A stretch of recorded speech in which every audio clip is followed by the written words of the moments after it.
ଜୟ ଜଗନ୍ନାଥ ବନ୍ଧୁଗଣ, ଆପଣଙ୍କୁ ସର୍ବପ୍ରଥମେ ବର୍ଷ 2026ର ଅନେକ ଅନେକ ଅଭିନନ୍ଦନ। ବର୍ଷ 2026ଟି ଆପଣଙ୍କ ପାଇଁ ଶୁଭ ମଙ୍ଗଳଦାୟକ ହେଉ। ଆପଣଙ୍କର ଚଲାପଥରେ କୁସୁମ ପ୍ରକଟିତ ହେଉ, ଏହା ପ୍ରଭୁ ଜଗତର ନାଥ ଜଗନ୍ନାଥଙ୍କ ପାଖରେ ଆମର କାମନା। ଆଜିର ଭିଡିଓରେ ଆମେ କହିବା 2026 ବର୍ଷଟି କନ୍ୟା ରାଶିର ବ୍ୟକ୍ତି ବିଶେଷ ମାନଙ୍କ ପାଇଁ କିପରି କଟିବ ସେ ବିଷୟରେ। ବନ୍ଧୁଗଣ, ଏହି ବାର୍ଷିକ ରାଶିଫଳ ବୈଦିକ ଜ୍ୟୋତିଷ ଶାସ୍ତ୍ର ଏବଂ ଗ୍ରହଙ୍କର ସ୍ଥିତି ଆଉ ଗୋଚର ଗଣନାକୁ ନେଇ ଆଧାରିତ। ଏହି ଭିଡିଓ ମାଧ୍ୟମରେ ଆମେ ଆପଣଙ୍କ ଆର୍ଥିକ ଜୀବନ, ବୈବାହିକ ଜୀବନ, କ୍ୟାରିୟର, ଶିକ୍ଷା, ବ୍ୟବସାୟ ଏବଂ ସ୍ୱାସ୍ଥ୍ୟ ବିଷୟରେ ବିଶେଷ ଭାବରେ ବିସ୍ତାର ପୂର୍ବକ ଭାବେ ଜାଣିବା। ସେଥିପାଇଁ ଭିଡିଓକୁ ଶେଷ ପର୍ଯ୍ୟନ୍ତ ନିଶ୍ଚୟ ଦେଖନ୍ତୁ। ଆଉ ଯେଉଁମାନେ ଆମ ଚ୍ୟାନେଲକୁ ନୂଆ କରି ଆସିଛନ୍ତି, ତଳେ ଥିବା ଲାଲ ରଙ୍ଗର ସବସ୍କ୍ରାଇବ ବଟନକୁ କ୍ଲିକ୍ କରି ଆମ ଚ୍ୟାନେଲକୁ ସବସ୍କ୍ରାଇବ କରନ୍ତୁ ଓ ପାଖରେ ଥିବା ବେଲ୍ ଆଇକନକୁ କ୍ଲିକ୍ କରିକି ଅଲ୍ ସିଲେକ୍ଟ କରନ୍ତୁ, କାହିଁକି ନା ଆମେ ଅପଲୋଡ କରୁଥିବା ପ୍ରତ୍ୟେକ ଭିଡିଓର ନୋଟିଫିକେସନ ଆପଣ ସର୍ବପ୍ରଥମେ ପାଇପାରିବେ। ବନ୍ଧୁଗଣ, କନ୍ୟା ରାଶିର ବ୍ୟକ୍ତିଙ୍କ ପାଇଁ 2026 ବର୍ଷଟି ଆପଣଙ୍କ ସ୍ୱପ୍ନ ଗୁଡ଼ିକୁ ପୂରଣ କରିବାରେ ସହଯୋଗ କରିବ। ଗୃହ, ପରିବାର, କ୍ୟାରିୟର, ସମ୍ମାନ ଏବଂ ସମ୍ମାନ ଦୃଷ୍ଟିକୋଣରୁ ବିଶେଷ ଭାବରେ 2026 ବର୍ଷଟି ଶୁଭ ରହିବ। ବର୍ଷର ପ୍ରାରମ୍ଭ ସମୟରେ ଦେବଗୁରୁ ବୃହସ୍ପତି ମିଥୁନ ରାଶିରେ ବିରାଜିତ ହୋଇକି ରହିବେ ତଥା ଆପଣଙ୍କର କର୍ମଭାଗକୁ ପ୍ରଭାବିତ ମଧ୍ୟ କରିବେ ଏବଂ ବିଶେଷ ଭାବରେ ଜୁନ ପରେ ଆପଣଙ୍କର ଏକାଦଶ ଭାଗକୁ ଗୋଚର କରି ଆପଣଙ୍କୁ ଲାଭ ମଧ୍ୟ ପ୍ରଦାନ କରିବେ। କ୍ୟାରିୟର ଓ ବ୍ୟବସାୟ ଦୃଷ୍ଟିରୁ 2026 ବର୍ଷଟି ଉତ୍ତମ ପରିଣାମ ପ୍ରଦାନ କରିବ। ଆପଣ ନିଜ ପସନ୍ଦର କୌଣସି ଜିନିଷ ପ୍ରାପ୍ତ କରିପାରନ୍ତି। ଚାକିରି କରୁଥିବା ବ୍ୟକ୍ତିଙ୍କ ପାଇଁ ବର୍ଷଟି ଅତ୍ୟନ୍ତ ଶୁଭଫଳଦାୟକ ସାବ୍ୟସ୍ତ ହେବ।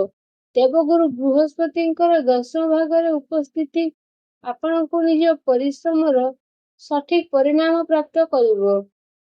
ଦଶମ ଭାଗରେ କ୍ୟାରିୟର, ପ୍ରସିଦ୍ଧି ଏବଂ ପ୍ରତିଷ୍ଠାର ଭାଗ ଅଟେ ଏବଂ ନିଷ୍ଠାର ମଧ୍ୟ ଭାବ ଅଟେ। ତେଣୁ ବିଶେଷ ଭାବରେ ଯଦି କହିବା, ବୃହସ୍ପତିଙ୍କର ଦଶମ ଭାଗରେ ଉପସ୍ଥିତି ଆପଣଙ୍କୁ କାର୍ଯ୍ୟକ୍ଷେତ୍ରରେ ଉନ୍ନତି ପ୍ରଦାନ କରିବ ତଥା ଆପଣ ଯାହା ବି ପ୍ରୟାସ କରନ୍ତି ସେଥିରେ ଆପଣଙ୍କୁ ସକାରାତ୍ମକ ପରିଣାମ ପ୍ରାପ୍ତ ମଧ୍ୟ ହେବ। କିନ୍ତୁ କିଛି କ୍ଷେତ୍ରରେ ବୃହସ୍ପତିଙ୍କର ବକ୍ରି ହେବା କାରଣରୁ ସାମାନ୍ୟ ସମସ୍ୟାରୁ ଆପଣ ସୁଧୁରିବେ ଏବଂ ବିଶେଷ ଭାବରେ ଅଧିକ ପରିଶ୍ରମ କରିବାକୁ ପଡ଼ିବ। କିନ୍ତୁ ବୁଧ ଗ୍ରହଙ୍କର ପରିବାର ମଜବୁତ ଥିବାରୁ ବିଶେଷ ଭାବରେ ସଞ୍ଚାର, କାରବାର, ମିଡିଆ, ତା ସହିତ ବସ୍ତ୍ର ଉଦ୍ୟୋଗ, ଫ୍ୟାଶନ ଏବଂ କମ୍ୟୁନିକେସନ କ୍ଷେତ୍ରରେ ବିଶେଷ ରୂପରେ ସଫଳତା ପ୍ରାପ୍ତ ହେବ ଏବଂ ପଦୋନ୍ନତିର ଅବସର ମଧ୍ୟ ପ୍ରାପ୍ତ ହୋଇଯିବ। ରୋଜଗାର ତଥା ଚାକିରି ସନ୍ଧାନରେ ଥିବା ବ୍ୟକ୍ତି ବିଶେଷଙ୍କୁ ଉତ୍ତମ ରୋଜଗାର ବା ଚାକିରି ପ୍ରାପ୍ତିର ସମ୍ଭାବନା ରହିଛି। ବୃହସ୍ପତିଙ୍କର ପ୍ରଭାବ ଆପଣଙ୍କ ପାଇଁ ନୂଆ ଅବସର ନେଇଥିଲେ ମଧ୍ୟ କର୍ମସ୍ଥଳରେ ଉଚ୍ଚ ଅଧିକାରୀ ଆଉ ସହକର୍ମୀଙ୍କ ସମର୍ଥନ ପ୍ରାପ୍ତ ହେବ, ଯାହା ଫଳରେ ଆପଣଙ୍କର ସ୍ଥିତି ଆହୁରି ମଜବୁତ ହେବା ପାଇଁ ଲାଗିବ। ଜୁନ ପରେ ବିଶେଷ ଭାବରେ ଶନିଦେବ ବୃହସ୍ପତିଙ୍କର ମିଶ୍ରିତ ପ୍ରଭାବ ସପ୍ତମ ଭାଗରେ ରହିବ, ଯାହାକି ପାର୍ଟନରସିପ, ସହଯୋଗ ଏବଂ ଭାଗ୍ୟରେ ସଫଳତାର ପ୍ରତୀକ ହେବ। ବିଶେଷ କରି ଉଚ୍ଚ ଅଧିକାରୀ ବା ବିଶିଷ୍ଟ ବ୍ୟକ୍ତିଙ୍କ ସହିତ ଉତ୍ତମ ସମ୍ପର୍କ ସ୍ଥାପିତ ହେବା ସହିତ ତାଙ୍କ ମାର୍ଗଦର୍ଶନ ମଧ୍ୟ ପ୍ରାପ୍ତି ହେବ। ବ୍ୟବସାୟ ଦୃଷ୍ଟିରୁ ବର୍ଷଟି ଅତ୍ୟନ୍ତ ଲାଭଦାୟକ ସିଦ୍ଧ ହେବ। ନୂଆ ବ୍ୟବସାୟିକ ଯୋଜନାକୁ ତ୍ୱରାନ୍ୱିତ କରିକି ଆପଣ ସଫଳତା ଅର୍ଜନ କରିବେ ଏବଂ କାର୍ଯ୍ୟ ସମ୍ବନ୍ଧିତ ଯାତ୍ରାର ବିଶେଷ ଯୋଗ ରହିଛି ତଥା ଆପଣଙ୍କର କୌଣସି ଅନୁଭବୀ ବ୍ୟକ୍ତିଙ୍କ ସହିତ ମିଶି ବ୍ୟବହାର କରୁନଥିଲେ ତଥା ବ୍ୟବସାୟର ବିସ୍ତାର କରିବା ପାଇଁ ସମଗ୍ର ସର୍ବଚେଷ୍ଟା ରହିଲା। ସେହିପରି ଆର୍ଥିକ ସ୍ଥିତି ଦୃଷ୍ଟିରୁ 2026 ବର୍ଷଟି ଆପଣଙ୍କ ପାଇଁ ସମୃଦ୍ଧ ରହିବ। ଆପଣଙ୍କ ଆୟର ସ୍ଥିତିରେ କିଛି ବିଶେଷ ପ୍ରମୋଶନର ଯୋଗ ବା ଲାଭ ଯୋଗ ରହିଛି, ଯାହା ଫଳରେ ଆପଣଙ୍କର ଆର୍ଥିକ ସ୍ଥିତିରେ ସୁଧାର ଆସିବ। ବର୍ଷର ପ୍ରାରମ୍ଭ ସମୟରେ ଦେବଗୁରୁ ବୃହସ୍ପତିଙ୍କର ଦୃଷ୍ଟି ଆପଣଙ୍କର ଦ୍ୱିତୀୟ ଏବଂ ଚତୁର୍ଥ ଭାଗରେ ଥିବାରୁ ଆପଣଙ୍କ ଆୟରେ ବୃଦ୍ଧି ହେବା ସହିତ ଭୌତିକ ସୁଖ ସୁବିଧା ପ୍ରାପ୍ତିର ସମ୍ଭାବନା ରହିଛି। ଆପଣଙ୍କୁ ଏହା ଜଣାକି ଭୂମି, ଭବନ, ବାହନ ବିଶେଷ ରୂପରେ ରତ୍ନ ଏବଂ ଆଭୂଷଣର ପ୍ରାପ୍ତ ନିମନ୍ତେ ବିଶେଷ ରୂପରେ କୌଣସି ପ୍ରକାରର ସମ୍ପତ୍ତି ସମ୍ବନ୍ଧିତ ନିବେଶ କରିବାର ଯୋଗ ମଧ୍ୟ ରହିଛି, ଯାହା ଫଳରେ ଆପଣଙ୍କୁ ଲମ୍ବା ଟାଇମ୍ ପର୍ଯ୍ୟନ୍ତ ଲାଭପ୍ରାପ୍ତି ହୋଇଯିବ। ନୂଆ ଆର୍ଥିକ ଅବସରର ପ୍ରାପ୍ତ ହେବ, ଯାହା ଫଳରେ ଆପଣଙ୍କର ଆୟରେ ବୃଦ୍ଧି ଘଟିବ। ଆପଣ ନିଜର କାର୍ଯ୍ୟ କ୍ଷେତ୍ରରେ ଅଧିକରୁ ଅଧିକ ପରିଶ୍ରମ କରିବେ ଏବଂ ଏହାର ସକାରାତ୍ମକ ପରିଣାମ ମଧ୍ୟ ବିଶେଷ ଭାବରେ ଦେଖିବାକୁ ମିଳିବ। କିନ୍ତୁ ଆପଣଙ୍କର ସୁଖ ସୁବିଧାରେ ଖର୍ଚ୍ଚରେ ବୃଦ୍ଧି ହେବାର ସମ୍ଭାବନା ରହିଛି। ସେଥିପାଇଁ ଅନାବଶ୍ୟକ ଖର୍ଚ୍ଚରେ ନିୟନ୍ତ୍ରଣ ବନେଇକି ରଖନ୍ତୁ। 3 ଲୋକରେ ମାତାଙ୍କ ପକ୍ଷରୁ ମଧ୍ୟ କିଛି ଆର୍ଥିକ ଲାଭପ୍ରାପ୍ତି ହେବ। ବର୍ଷର ଦ୍ୱିତୀୟାର୍ଦ୍ଧରେ ଦେବଗୁରୁ ବୃହସ୍ପତି ଏବଂ ଚତୁର୍ଥରେ ଗୋଚର କରିବେ, ଯାହାଦ୍ୱାରା ଆପଣଙ୍କର ଏକାଦଶ ଭାଗରେ ବିରାଜିତ ହୋଇକି ରହିବେ, ଯାହାକି ଆପଣଙ୍କର ଧନ ଓ ଲାଭର ବିସ୍ତାର କରିବ ଆଉ ଅତ୍ୟନ୍ତ ଶୁଭ ରହିବ। ପୂର୍ବରୁ ଫସି ରହିଥିବା ଧନ ଆପଣ ଫେରି ମଧ୍ୟ ପାଇପାରିବେ ଏବଂ ଆପଣଙ୍କର ଅତିରିକ୍ତ ଆୟରେ ମଧ୍ୟ ନିରନ୍ତର ବୃଦ୍ଧି ଘଟିବ। ଆପଣଙ୍କର ଇଚ୍ଛା ଆଉ ଆକାଂକ୍ଷାକୁ ପୂର୍ଣ୍ଣ କରିବାରେ ବିଶେଷ ରୂପରେ ଦେବଗୁରୁ ବୃହସ୍ପତିଙ୍କ ସହଯୋଗର ସ୍ଥିତି ବଢ଼ିବ। ଆପଣଙ୍କର ସମର୍ପଣ ଏବଂ ଆପଣଙ୍କର ପରିସ୍ଥିତି ଆପଣଙ୍କୁ ସହାୟକ ମଧ୍ୟ ପ୍ରଦାନ କରିବ ଏବଂ ଆପଣ ଆର୍ଥିକ ରୂପରେ ଆତ୍ମନିର୍ଭର ଅନୁଭବ କରିବେ। କିନ୍ତୁ ବର୍ଷର ମଧ୍ୟ ଭାଗରେ ଆପଣଙ୍କୁ ବ୍ୟୟ ଭାଗରେ ନିର୍ମାଲ୍ୟ ସ୍ଥିତି ରହିବ। ଏହି ଅବଧିରେ ପରିବାରରେ କୌଣସି ମାଙ୍ଗଳିକ ଆଉ ସାମାଜିକ କାର୍ଯ୍ୟ ମଧ୍ୟର ସ୍ଥିତି ରହିଛି, ଯାହା ଫଳରେ ଆପଣଙ୍କର ବ୍ୟୟ ଭାବରେ ବୃଦ୍ଧି ଘଟିବ।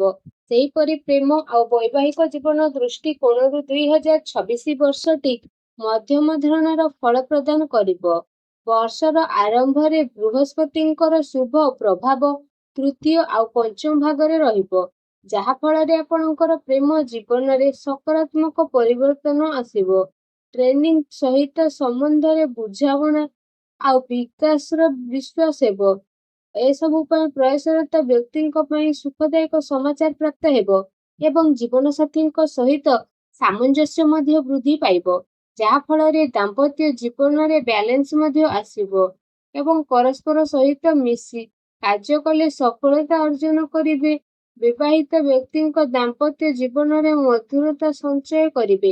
ଦେବଗୁରୁ ବୃହସ୍ପତିଙ୍କ କୃପା ବୈବାହିକ ଜୀବନକୁ ଶୁଭମୟ ମଧ୍ୟ କରିଦେବ ଏବଂ ପରସ୍ପର ମଧ୍ୟରେ ବିଶେଷ ଭାବରେ ଅନେକ ସମୟକୁ ବ୍ୟତୀତ କରିବେ ଏବଂ ପରସ୍ପରର ଭାବନାକୁ ସମ୍ମାନ ମଧ୍ୟ କରିବେ, ଯାହା ଫଳରେ ପରିବେଶ ମଧ୍ୟ ଆପଣଙ୍କ ପାଇଁ ସୁଖଦାୟକ ହେବ। ବର୍ଷର ଦ୍ୱିତୀୟ ଭାଗରେ ଦେବଗୁରୁ ବୃହସ୍ପତିଙ୍କର ପଞ୍ଚମ ଦୃଷ୍ଟି ଆପଣଙ୍କୁ ପ୍ରଦାନ କରିବ। ନବବିବାହିତାଙ୍କୁ ସନ୍ତାନ ସୁଖର ଯୋଗ ରହିଛି, କିନ୍ତୁ ଅକ୍ଟୋବର ପରେ ପାରିବାରିକ ଜୀବନ ଆଉ ଦାମ୍ପତ୍ୟ ଜୀବନରେ କିଛି ସମସ୍ୟା ଦେଖାଦେଇପାରେ। ବିଶେଷ କରି ଜୀବନ ସାଥୀଙ୍କର ସ୍ୱାସ୍ଥ୍ୟ ସମ୍ବନ୍ଧିତ ସମସ୍ୟା ଆପଣଙ୍କୁ ବ୍ୟଥିତ କରିବ ଏବଂ ଦାମ୍ପତ୍ୟ ଜୀବନରେ ଛୋଟ ଛୋଟ ସମସ୍ୟା ଦେଖାଦେବ। ପରସ୍ପର ମଧ୍ୟରେ ଆପଣ ସକ୍ଷମ ମଧ୍ୟ ରହିବେ। ତା ସହିତ ନିଜର ସ୍ୱାସ୍ଥ୍ୟ ଦୃଷ୍ଟିରୁ 2026 ବର୍ଷଟି ଉତ୍ତମ ଆଉ ଅନୁକୂଳ ରହିବ। ଷଷ୍ଠ ଭାଗରେ ରାହୁ ଏସବୁର କ୍ଷମତା ମଧ୍ୟ ଆପଣଙ୍କୁ ମଜବୁତ କରିବ। ତା ସହିତ ଲଗ୍ନ ଭାଗରେ ସ୍ୱାମୀଙ୍କ ଦୃଷ୍ଟି ଲଗ୍ନରେ ଥିବାରୁ କିଛି ସ୍ୱାସ୍ଥ୍ୟଗତ ସମସ୍ୟାର ସାମ୍ନା କରିବା ପାଇଁ ପଡ଼ିବ। ବିଶେଷ କରି ମାନସିକ ଚିନ୍ତା ଏବଂ ଗଳା ସମ୍ବନ୍ଧିତ ଶୁଭ ବା ଚର୍ମ ରିଲେଟେଡ୍ କିଛି ସାମ୍ନା କରିବାକୁ ପଡ଼ିନଥାଏ। ସେଥିପାଇଁ ଦିନଚର୍ଯ୍ୟାକୁ ଉତ୍ତମ କରିବାର ପ୍ରୟାସ ମଧ୍ୟ କରିବେ। ମାର୍ଚ୍ଚ ମାସ ପରେ ସ୍ୱାସ୍ଥ୍ୟାବସ୍ଥାରେ ବିଶେଷ ଭାବରେ ସୁଧାର ଆସିବ। ବୃହସ୍ପତିଙ୍କର ଶୁଭ ପ୍ରଭାବ ଆପଣଙ୍କ ଶାରୀରିକ ସ୍ଥିତିରେ ସୁଧାର ଆଣିବ। ଆପଣ ସ୍ଫୂର୍ତ୍ତିବାନ ଏବଂ ଊର୍ଜାବାନ ମଧ୍ୟ ଅନୁଭବ କରିବେ, କିନ୍ତୁ ଅକ୍ଟୋବର ପରେ ପୁନଃ ସାବଧାନ ରହିବାର ଅତି ଆବଶ୍ୟକତା ରହିଛି। ଏହି ଅବଧିରେ ଗୁରୁ କେତୁଙ୍କର ଯୋଗ ହେବାରୁ ସ୍ୱାସ୍ଥ୍ୟ ମଧ୍ୟ ସାମାନ୍ୟ ଦୁର୍ବଳ ରହିବ। ବିଶେଷ କରି ଋତୁକାଳୀନ ସ୍ୱାସ୍ଥ୍ୟଗତ ସମସ୍ୟା ଆପଣଙ୍କୁ ହଇରାଣ କରିବ। ସେଥିପାଇଁ ସ୍ୱାସ୍ଥ୍ୟାବସ୍ଥାର ବିଶେଷ ଧ୍ୟାନ ରଖନ୍ତୁ। ଆପଣଙ୍କ ପାଇଁ ପ୍ରତିକାର ହେଲା ଆପଣ ପ୍ରତ୍ୟହ ଭଗବାନ ଗଣେଶଙ୍କର ପୂଜାର ଅର୍ଚ୍ଚନା କରନ୍ତୁ ଓ ଧୂପ ଦିଅନ୍ତୁ, ଶୁଭ ଫଳ ପାଇବେ। ଏବଂ ବୁଧବାର ଦିନ ବୁଧ ଗ୍ରହର ବୀଜ ମନ୍ତ୍ରକୁ ଜପ କରନ୍ତୁ, ଶୁଭ ଫଳ ପାଇଯିବେ। ତ ବନ୍ଧୁଗଣ, ଏହା ଥିଲା 2026 ବର୍ଷର କନ୍ୟା ରାଶିର ବାର୍ଷିକ ରାଶିଫଳ ବିଷୟରେ। ଯଦି ଭିଡ଼ିଓଟି ଆପଣଙ୍କୁ ଭଲ ଲାଗିଥାଏ ତ ଲାଇକ୍ ସେୟାର କମେଣ୍ଟ କରି ନିହାତି ଜଣାଇବେ। ଆଉ ଆମ ଚ୍ୟାନେଲକୁ ସବସ୍କ୍ରାଇବ କରିବାକୁ ଭୁଲନ୍ତୁ ନାହିଁ। ଜୟ ଜଗନ୍ନାଥ।